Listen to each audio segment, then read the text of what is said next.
అనగనగా ఒక రాజ్యంలో ఒక రాజుగారు ఉండేవారు. ఆయన ఒకసారి ఏమీ తోచక నిజం లాంటి అబద్ధం చెప్పిన వారికి బంగారు మామిడి పండు ఇస్తానని చాటింపు వేయించాడు. బంగారు మామిడి పండుపై ఆశతో ఎందరెందరో వచ్చి రకరకాల అబద్ధాలు చెప్పారు. కానీ రాజుకు అవి ఏమీ నచ్చలేదు.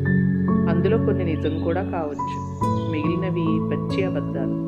అందుచేత రాజుగారు బంగారు మామిడి పండుని ఎవ్వరికీ ఇవ్వలేదు. ఒకనాడు ఒక బిచ్చగాడు పెద్ద కుండ పట్టుకుని రాజుగారి వద్దకు వచ్చాడు. ఏం కావాలి నీకు అన్నాడు రాజు. నాకు తమరు ఈ కుండెడు బంగారం బాకీ ఉన్నారు, ఇప్పించండి, వెళ్ళిపోతాను అన్నాడు బిచ్చగాడు.